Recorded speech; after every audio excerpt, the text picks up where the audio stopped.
persiapno nggih masa depan iki piye ngono lho. Aja mek masuk iki aku yakin. Jenengan setelah ini saya yakin viral loh. Setelah sahnya. Jadi ulama itu mulai dulu itu sudah berpikir. Banyak orang menjadikan tahajud, sholat malam itu media untuk hajatnya. Dan kalau nggak kesampaian ini mutung. Nyalahkan kiainya ijazah ramanti. Macam. Daripada ngono ora usah apa? Tahajud turu. Dan jenis kayak ini tuh banyak. Makanya ulama kayak saya itu saenake dhewe itu ya jarak. Saya sering didolani muhibbin terus bilang, Gus saya doakan gini-gini sama nyalon bupati atau saya gini. Saya bilang gak waduh orang dongo, nak ramandi darani ulama dongane ramandi. Nak mandi kamu jadi bupati tetap nganggep karena beli. Sopo sing ora roh bupati saya juga beli. Ribet kan? Ketika mereka jadi ngunsurkan doa kamu apa karena kemarin beli? Yang beli maksudnya nggak beli nggak usah tersinggung. Jadi ribet ngadepin. Nggak artinya gini loh, doa itu jangan dipakai begitu. Kalau minta nasihat, tak nasihati jadi bupati yang baik, gubernur yang. Kalau minta doa itu resikonya. Akhirnya kalau diminta doa ya doa, sebenarnya diisinya itu nggak doa kemenangan. Itu mas selamat gitu. Karena ribet. Makanya Islam itu doa itu setelah iman. Aturan iman benar baru doa. Aturan iman benar termasuk Allah itu yaf'alu ma yasha, boleh melakukan yang dikehendaki. Allah nggak boleh terdikte oleh doa kita, nggak boleh. Ya saya ulang lagi ya, madzhab Hasan Asyadzili ini khas kita.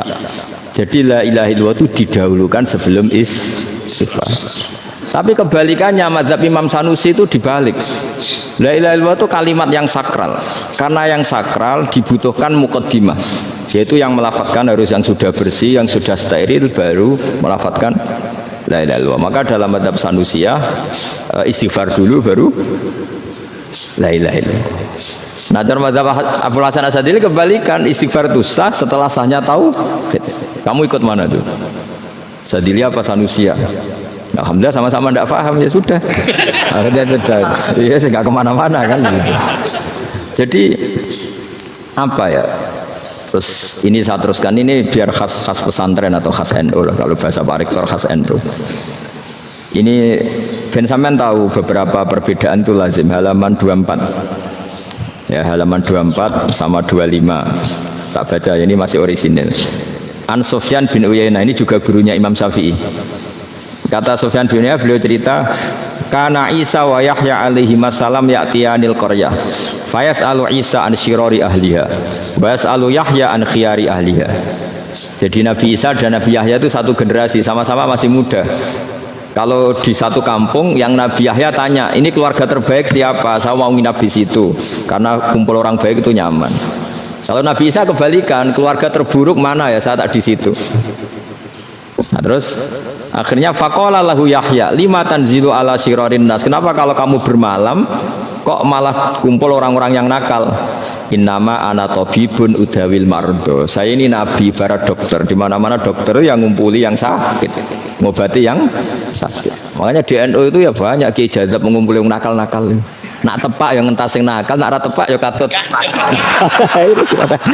Ini adu nyali lah sudah gitu. Tapi itu ada ilmunya, yaitu niru Nabi siapa? Isa. Kalau kamu dokter penelitian itu cari daerah yang banyak pandemi apa yang bersih? Yang banyak pandemi, karena yang namanya penelitian ya di situ kan. Kalau kamu dakwah ngentas kemiskinan, ke daerah miskin apa daerah kaya? Nah, sama kalau ngentas kefasikan, ke daerah fasik apa daerah orang soleh? Fasik. Ya, tapi itu Nabi Isa. Nah, kalau kamu tidak Nabi kan potensinya kan ngacut itu. Tapi setidaknya bahwa kita sering disalahkan karena punya beberapa tokoh yang ngancani fasik-fasik, itu sebenarnya ada dalilnya, yaitu Nabi siapa? Isa. Nah, terus masalah tegas dan lunak. Ketika ada mahasiswa misalnya pacaran, boncengan lanang dan perempuan, itu pilihan kita apa? Kalau tegas, terus gak mau mendengar kita. Misalnya gini, contoh gampang, tak beri contoh Pak D. Jangan orang tua, nanti secara fikih itu beda. Nah ini kan kita orang pesantren, nah, biasa ngaji fikih detail. Kamu Pak D seorang perempuan, mahasiswi misalnya, sering pacaran. Setiap ke situ sama pacarnya kamu diam saja. Padahal kamu dosen keislaman. Mesti ponakan kamu nyimpulkan, ternyata pacaran itu tidak apa-apa. Buktinya Pak D itu tidak negur, menengahi. Ini berarti as-sukut alal mungkar. Tapi kebalikannya, Pak D ini terkenal keras. Nak runo mesti raja aku ponaan. Akhirnya yura runo. Mesti ngerti nak mesti diamuk. Nah, dua orang ini sama-sama gagal kan? Yang lunak menjadikan ponakannya pacaran terus karena enggak negur sehingga dikira membolehkan. Sing keras juga enggak sempat bina wong rono era wani. Akhirnya dua orang ini sama-sama enggak ketemu, sama-sama enggak berkesempatan membina kan? Gagal membina kan?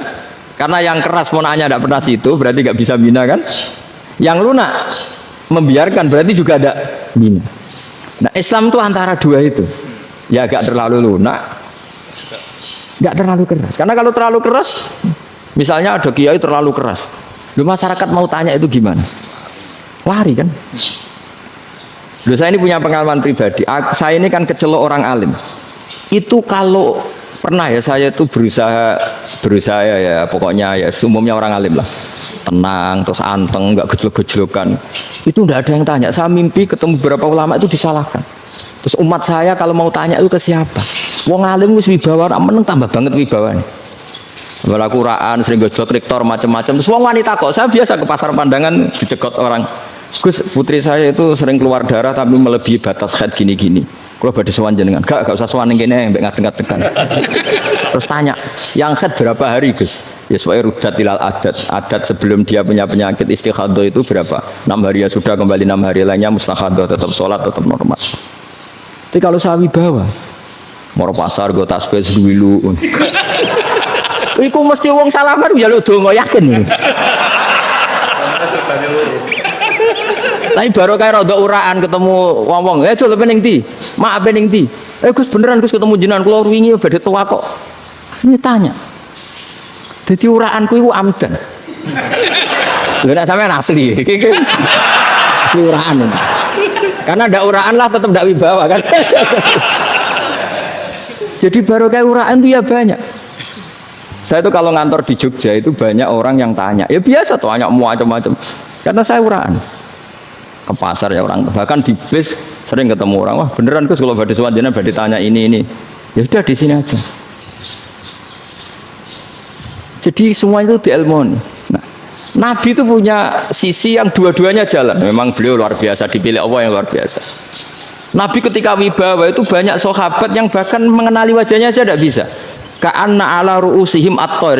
Bayangannya seakan-akan di kepalanya itu ada burung yang takut saking antengnya.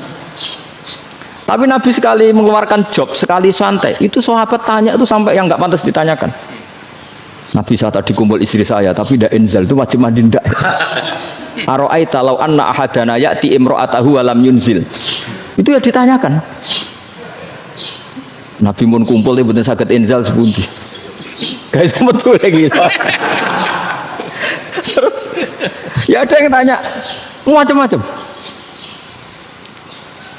Ini saking ada sahabat dipanggil Nabi tambah lari, dipanggil lagi tambah lari. Pas jenengan nyeluk, oh pas kalau kumpul bojo kula. Lah kula kuwatir jenengan orang suci, saya belum mandi, makanya saya lari. Nabi ngendikan innamal mukmin thahir, ya nak masalah ketemu kiai ra apa-apa ijek junub. Sementing kok nak salat ya adus sik. Tapi Nabi sekali pakai mazahirul jalal, tapi pakai wibawanya, itu orang enggak berani ngomong. Tapi sekali Nabi relax, itu orang bisa tanya apa saja, termasuk halal yang enggak pantas. Ada sahabat itu tanya lucu, tanya Maimunah. Maimunah itu ya cantik tapi sudah agak tua lah. Maimunah, ya umal mukminin, hukumnya ngambung bojo pas Ramadan ubi. Wah gak roh aku, gak tahu diambung kan Nabi pas Ramadan. Tanya Saudah, malah orang-orang diambung. Kalau Saudah itu kan wis tuwa itu. Lucunya istrinya aja jawab. Tanya Aisyah yang mungkin Nabi. Iya yang mungkin tanya Aisyah. Itu yang usul ya istrinya Nabi Maimunah. Selalu Aisyah. Tanya Mbak Aisyah. Ya Amirul ya umal mukminin gini-gini. Aisyah yang cantik masih perawan kan. Qabbalani Rasulullah bahwa oh Nabi biasa ngambung-ngambung pas Ramadan dan beliau tetap puasa. Akhirnya fakih ngarang kan wa takbil fi Ramadan wa tublah la tubtilu shauma ngambung ora. Iku ya udah biasa di sini. Ya nasi bojone ayu. Nah ini artinya seasik itu. Jadi Jadi garwane Nabi sing ngrasa rodok tuwa, wah, aku ora tau. Kok Raisa. Serilek itu dulu itu. Maksudnya orang Islam pertentangan itu. Makanya dia balik semua ini bedanya orang pesantren sama orang kampus. Kalau orang kampus mau cerita agama itu rahmatan lil alamin, tapi nyontokno rileke ora iso. Agama itu rilek, tapi nyontokno rileke ora iso. Mergo ora pati ngaji. Contohnya ora iso, tapi mau gawe kaidah kok Islam itu rahmatan. Jadi Nabi itu lah, Allah juga gitu. Allah itu kalau sudah memperlihatkan madzahirul jalal, itu mbok malaikat Jibril rawani. Ketika Allah dengan madzahirul jalal. Tapi kalau Allah dengan madzahirul jamal, madzahirul apa? Jamal. Itu ya gojok-gojok kan sampai makhluk gojok. Ya buli-bulian cara sakniki. Ya sampean delok ning hadis syafaat itu, akhiru man dakhalal jannah atau akhiru man kharaja minan nar, itu di beberapa judul. Ada seorang rojul yang ahli neraka ya, dintas mbek pangeran, terus ditudono swarga. Gusti, swarga ngiler tok ora wong wayu roh, wis ngiler tok. Ngerjaluk Gusti mosok roh tok ora oleh mlebu. Jarimu asal mlebu metu kon neraka ora jaluk-jaluk meneh. Sumpah lho ya, gak jaluk apa-apa meneh. Mboten Gusti. Sekali saya keluar dari neraka ndak akan minta apa-apa lagi. Wis. Wallahi, wallahi, la as'alu ghairah. Mesti ghairah khoslah, ghairah tilkal khoslah. Ya niku pokoke selain keluar dari neraka saya tidak akan minta lagi. Didono swarga wong do kelon serwibet kan. Sing bojone elek kan dendam dadi ning swarga iku. Swarga wis macam-macam. Gusti mosok roh tok ora oleh mlebu. Jarine ra janji ra njaluk meneh. Akhire ya wis didelokno neraka. Jadi pangeran jawabe gampang, didelokno neraka. Roh neraka begitu menyakitkan, begitu ngeri. Sudah Gusti saya tidak minta surga, sementing nggak masuk neraka. Rabbana srif anna adzab jahannam. Setelah lama itu diadepno swarga njuk mlebu swarga, terus diadepno neraka. Akhirnya ya sudah. Saiki mlebu swarga gak apa-apa. Iku jawabe lho, Cuk. Atas taziu binjenengan ngenyek kula. Mung karuan ra di swarga kok mlebu swarga. Terus akhirnya mlebu swarga, kan mlebu swarga tamanna, sangen-angen sing mbok jaluk apa? Barang angan-angan yang indah-indah, laka wa asratu amsal ya siku tak turuti wa asratu amsalih lan lipatan ke 10. Jawab wong lanang ya lucu, atas tazi ubi wa anta rabbul alamin. Jenengan pangeran kok ngenyekan. Maksudnya wis karuan aku ora pantun. Terus jare pangeran, la astazi ubika walakinni alama asya'u qadir. Aku gak ngenyek kowe, pancen aku pangeran. Nuruti kowe iku iso. Jadi Allah sendiri ketika dengan madzahirul jamal itu malaikat ya ono sing wani bantah. Masyhur itu kan malaikat yang bantah pangeran atas alufia mayufsidu fiya wasfikut, karena Allah dengan madzahirul jamal. Yang paling masyhur Nabi Musa. Nabi Musa itu ketika Nabi Mi'raj. Nabi Mi'raj itu beliau kira-kira di langit keempat lah yang masyhur atau kelima. Ngelangkai.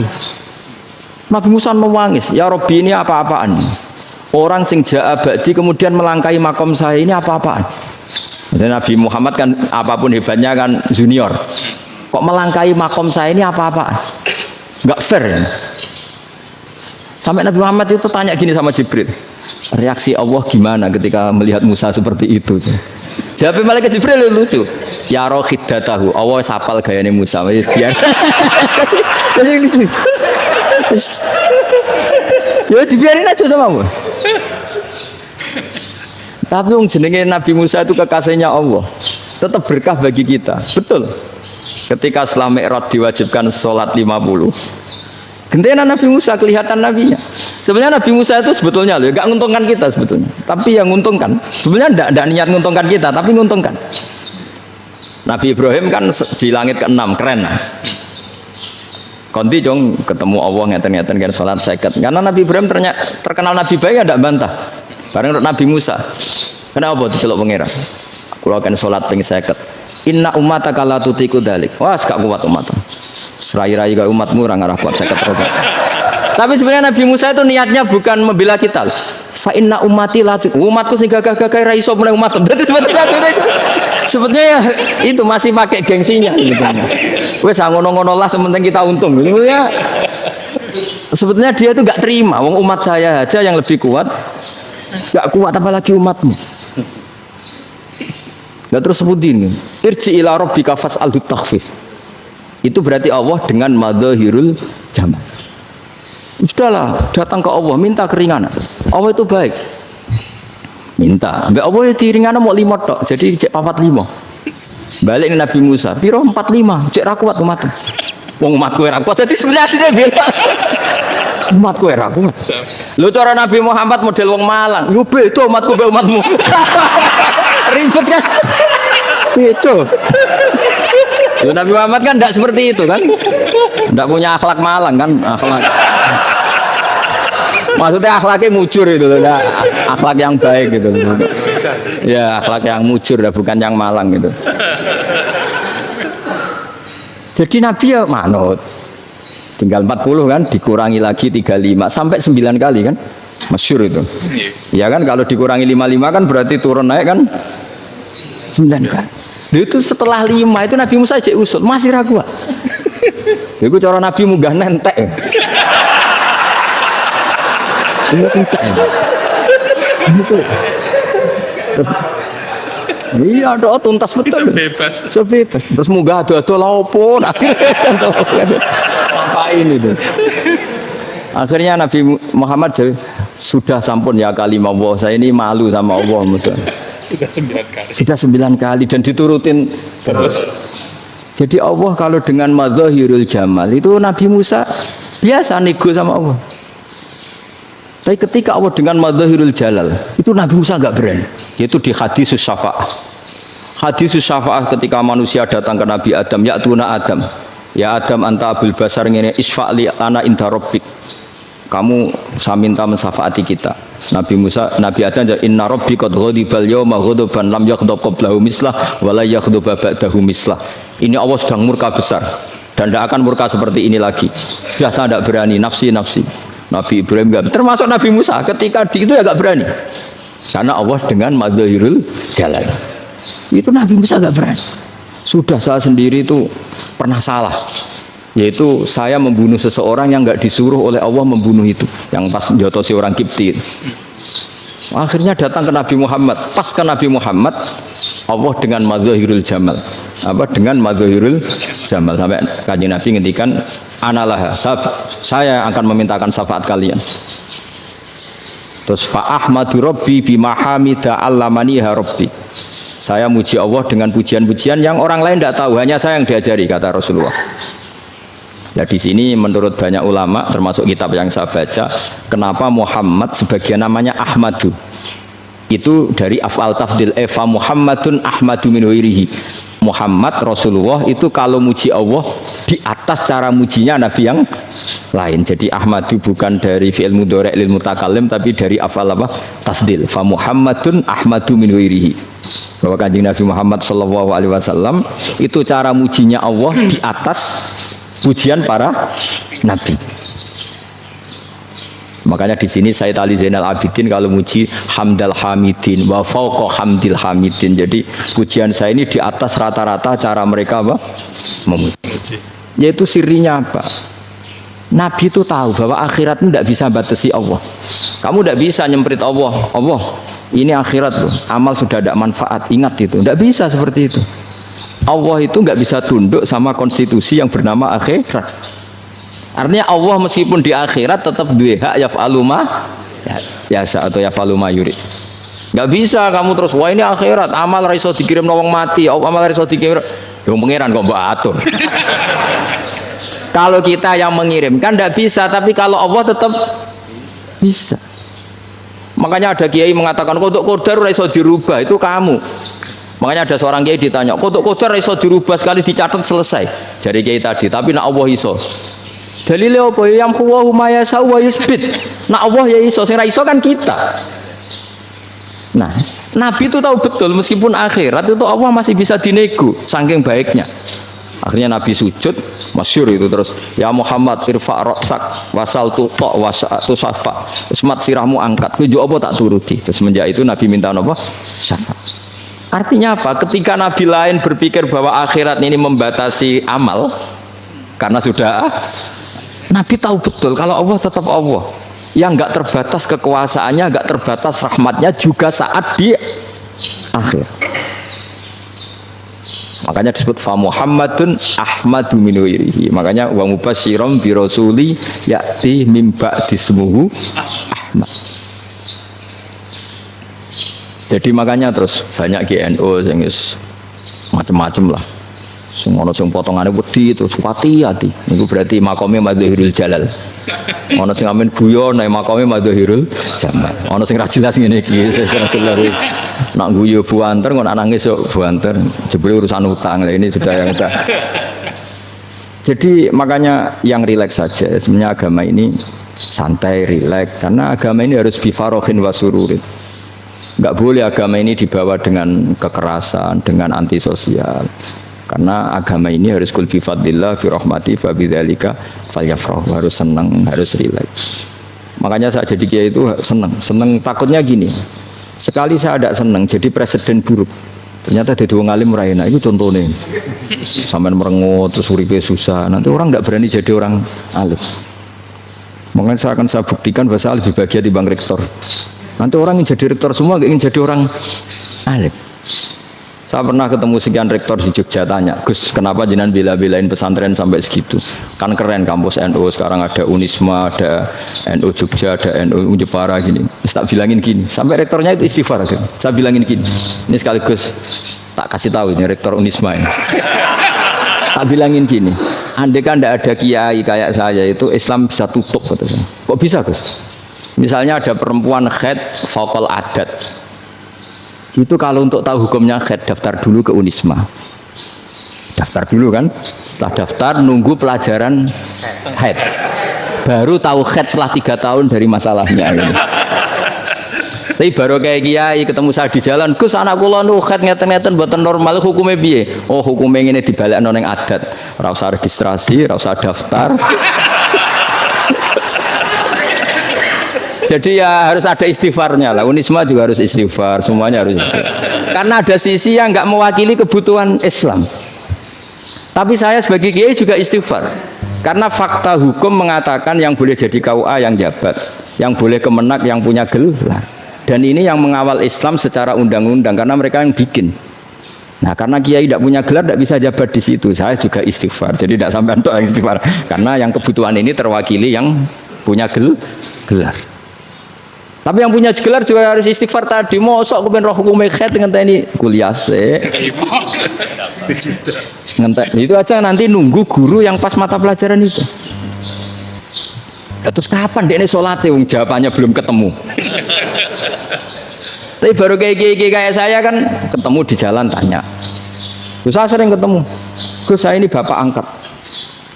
Mau nikahkan putri saya. Itu gimana itu? Kalau cerita wali sebenarnya anak saya sok.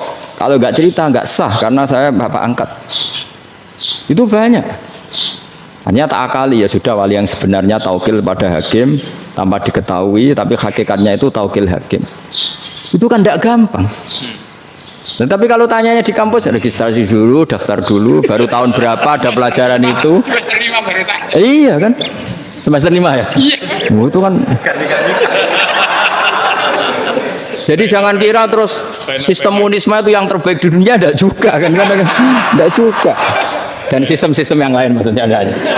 Tapi sistem kiai loh, Bamun juga sering pesen saya, kowe kudu seneng pegawai negeri. Piye-piye sing jaga agama pegawai negeri. Kemarin pas acara 7 harinya Gus Robasa matur itu di depan para kiai. Setelah saya jadi kiai ya itu nyata. Islam di Papua, di NTT yang bawa siapa? Dokter negeri, ya kan? KUA negeri. Barokahnya mereka negeri dijamin negara kan? Barokahnya Muslim berkebutuhan Islam. Akhirnya bikin musola di situ, bikin masjid. Bahkan di Korea Utara itu ada masjid bawaan duta besar. Karena banyak duta besar Muslim berkebutuhan masjid. Yang bisa gini itu yang negeri apa yang swasta? Negeri lah. Di sini kiai tidak mewakili semua kebutuhan apa? Islam. Tapi kampus juga enggak, kampus Islam sekalipun tidak memenuhi semua kebutuhan Islam tadi. Masa orang tanyakan nunggu semester berapa tadi? Semester 5 masih daftar dulu. Nunggu pelajaran itu. Payahnya pas ketemu dosennya, saya tidak pernah kan ribet kan? Pas dosennya cowok gitu. Jadi sudahlah, makanya ini, iya makanya ini kan bentuk kearifan. Jenengan ngakui fungsi kiai kayak saya itu bentuk kearifan. Saya juga ngakui jenengan ini butuh kearifan. Saya sering didolani KUA itu. Itu rata-rata ya didikan kiai. Kompilasi hukum Islam itu banyak ya, janda cantik. Contohnya harus cantik, kalau jelek nggak mungkin terjadi kan. Ada janda cantik kebetulan suka kawin tapi takut zina. Saya ulang lagi, suka kawin tapi takut. Itu seringnya gitu Pak Rektor. Jadi dia kawin bosen, bilang ke KUA, Pak saya sekarang mau nikah sama ini. Tapi kamu mau punya suami. Ya tapi kan nggak tercatat Pak.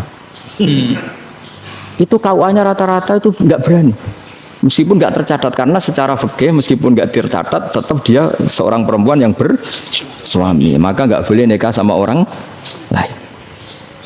Jadi coba kalau nyun sewu KUA hanya ngikuti hukum formal, yang penting di catatannya nggak punya suami, ya dinikahkan saja kan. Tapi mereka enggak, karena didikan kiai nggak berani. Artinya gini, kalau hanya pro hukum catatan sipil, maka ini dinikahkan bisa karena enggak tercatat. Tapi secara hukum santri enggak bisa dong menikahkan perempuan sing dadi zaujin yang punya suami. Nah, ini barokahnya kerjasama yang baik. Jadi di masyarakat itu tertanam didikan kiai, enggak boleh nikahkan perempuan yang bersuami. Tapi di KUA ngikuti hukum formal. Dan di Indonesia itu KUA itu rata-rata konsultasinya ya sama kiai, sehingga ya nggak berani akhirnya, meskipun aku udah mlebu rokok mbak gak iso. Dan itu banyak. Seorang lagi ya, makanya ini kan pesantren itu nggak boleh mati. Orang kiai-kiai kayak saya nggak jelas-jelas itu harus lebih jelas lagi. Karena ini yang on time, yang online, yang siapa saja bisa tanya. Saya itu SMS saya itu nggak punya HP WA. HP jadul itu SMS-nya tiap hari tak berapa. Orang yang tanya dari Kalimantan, dari Aceh.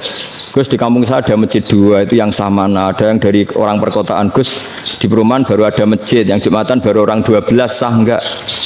Ya langsung saya jawab, sah. Dalilnya ini. Ya sudah. Nah, tapi kata Imam Syafi'i gini, harus orang 40, itu madzhab Syafi'i, dalam madzhab yang lain gini-gini. Itu kalau tanya rektor itu kan ribet, masuk ajudan dulu, asisten dulu, panjang.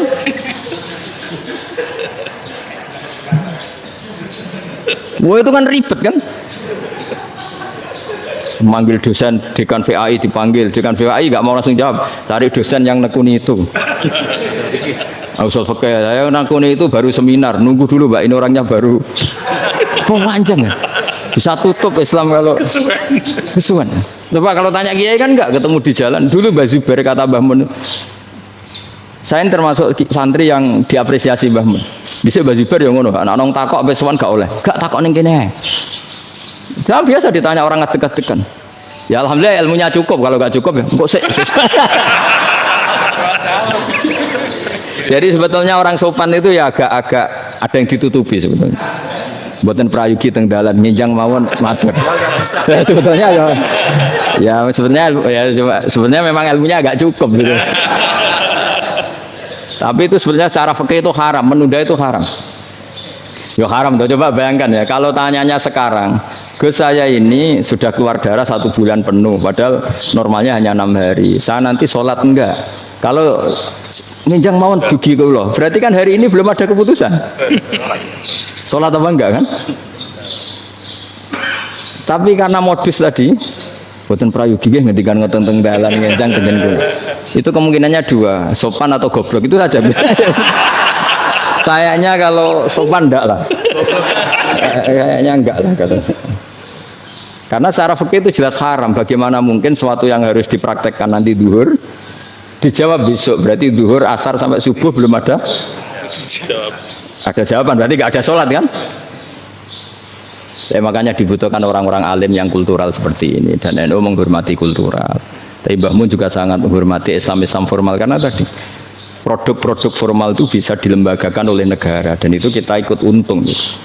Makanya Mbah Mun kalau punya tamu KUA, punya tamu polisi sampai pejabat itu.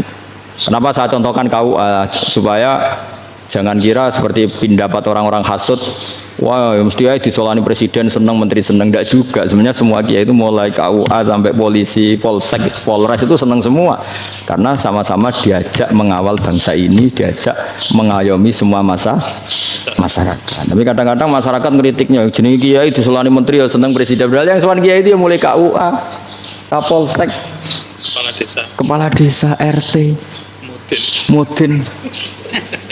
Itu mungkin kalau tanya ya lucu-lucu. Gus kalau nate nyembelih pitik kemanian, pitik gue gede man. Akhirnya Gus ngerti nak kemanian langsung tak sebelah meneh. Terusane ku sah ta ora.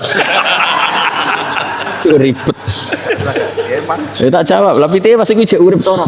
Terus urip Gus, wis sah to madzhab Malik jek urip. Karena itu ada perdebatan antara madzhab Malik dan madzhab Syafi'i. Nah, cara Imam Syafi'i itu agak ketat. Hewan yang punya kehidupan sudah muttoribah, misalnya ayam jago, contohnya harus jago, karena kalau ayam kecil diikhlaskan haram. Jadi, yang cilik wae kan gitu. Fikih itu ya, fikihnya orang Indonesia itu pecundang. Kalau ayam kecil nggak ditanyakan, mate ra wis.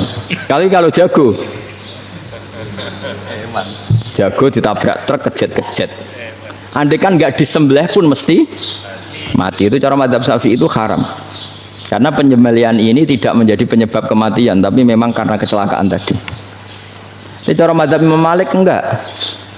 Andai kan nggak disembelih, matinya kan 2 menit lagi atau 1 menit lagi. Andai kan nggak disembelih, berarti mati sekarang itu bawaan pisau apa bawaan kecelakaan? Ya sudah halal gitu caranya. Nah akhirnya ya saya bilang ya sudahlah kita semuanya mati. Jadi cara debat, cara Imam Syafi'i enggak, cara berpikir itu sudah tidak kehidupan yang normal. Yang dimana-mana penyembelihan itu mematikan yang hidup normal. Jadi agak ketat. Sehingga dalam contoh kemanian, kalau dalam bahasa Jawa nyembelih agak sempurna, terus pesonya jatuh atau apa itu, kalau pakai madzhab Syafi'i agak kesulitan. Jadi kalau madzhab Malik asal diselesaikan secara fauron, dan juga sebagian madzhab Syafi'i itu halal. Nah orang mesti tanya gitu, Gus, wedhusku tabrak truk, man Gus kejet-kejet. Nak pitik cilik ra ditakok. Makanya termasuk kritiknya Mbah Mun, tapi ini madzhabnya Mbah Mun ya. Kamu boleh ikut boleh ndak, karena ini urusan ndak penting. Jadi wong-wong lucu, nak ditakoki yuyu muni haram mergo amfibi. Yuyu ngerti ya, Man? Yuyu nggih. Tapi nak ditakoki kepiting muni halal. Mergo nak yuyu haram gak eman, nak kepiting eman. Padahal alasannya coba, kenapa yuyu haram? Karena amfibi kan, bisa di air. Pertanyaannya, kepiting seperti itu ndak? Nah, tapi kepiting kalau haram kan eman. Karena besar ya? Karena besar kan. Kalau yuyu silakan haram kan gitu. Artinya apa? Fikih kita ini agak-agak pecundang gitu, agak-agak pertimbangan. Iya, ini lucu kan? Kualitatif. Coba alasannya yuyu haram karena apa? Amfibi kan? Hidup 2 alam. Pertanyaannya, kepiting seperti itu enggak? Iya. Iya, kenapa? Kalau orang tanya, yuyu haram apa halal? Rata-rata jawab haram. Tapi kalau kepiting mulai khilaf. Loh mestinya kan sama kan? Nah itu Karena unsur imannya. iya tadi. Saya juga sering melihat tonggo-tonggo itu. Ayam cuwilik sama ini ketabrak truk, nggak ada yang tanya. Jago. Tapi saya pernah jalan-jalan di Naruan sini, ono jago ketabrak, sing duwe langsung marani kula. Pas saya naik motor, Gus ini halal apa haram?